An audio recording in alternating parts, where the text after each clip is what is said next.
2 days of national broadcast coverage recently centered on 3 connected events: an FBI raid in February, a Los Angeles school superintendent resigning over the weekend, and a failed artificial intelligence contract. But across hours of airtime, none of the broadcasts actually explained what the founder of that AI company was charged with. The facts of the case are plainly written in a federal indictment, unsealed 20 months ago in the Southern District of New York. The U.S. Attorney's core allegations are straightforward. The CEO repeatedly lied to investors to secure funding for her company, All Here Education. When media outlets fail to read and report on these primary documents, they leave an information vacuum. That void hides systemic, structural risks from the public view. The founder told prospective investors her company had $3.7 million in revenue. The actual number was approximately $11,000. She also claimed active contracts with major school districts, including New York City and Atlanta. Those contracts did not exist. When an outside accountant began to notice discrepancies, the indictment details how she set up a fake email address in the name of a real financial consultant. She used that address to impersonate the consultant in order to deceive her largest investor. She raised nearly $10 million on the strength of those representations. According to prosecutors, some of that money paid for the down payment on her house, and some paid for her wedding. While the capital went to personal expenses, the product went into schools. 54,000 of Los Angeles's most fragile students were placed in front of this chatbot. The criminal justice framework protects defrauded investors.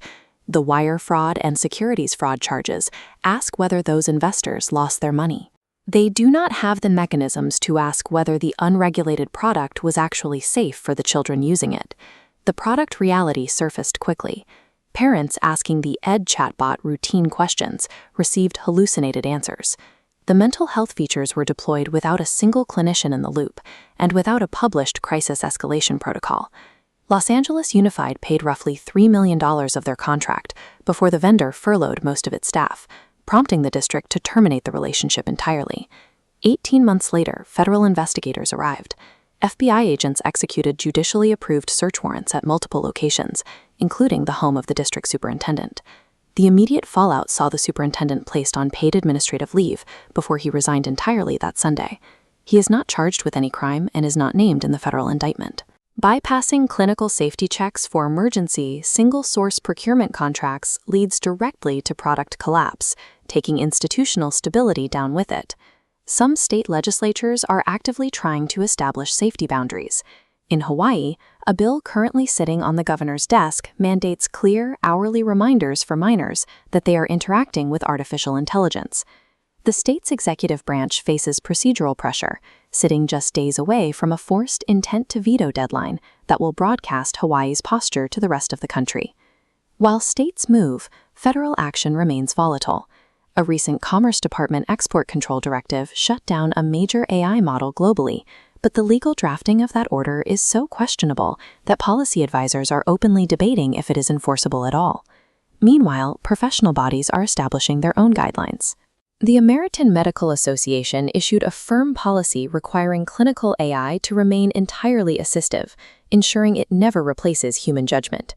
In response to this newly established medical safety floor, the major chatbot vendors have maintained absolute silence for 13 consecutive days. This lack of response is a calculated posture.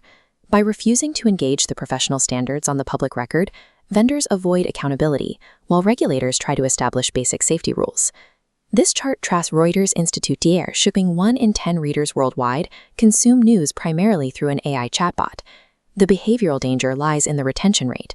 Only 4% ever click through the generated summary to read the original source. If users rely solely on the summary, they miss the hard documentary evidence. The details of that 20-month-old federal indictment will never reach them. The companies powering this new method of news consumption are the exact same unregulated entities ignoring educational and medical safety standards. The automated system routing readers away from journalistic reporting operates identically to the system routing vulnerable children away from licensed human care. We have to seek out the primary documents ourselves.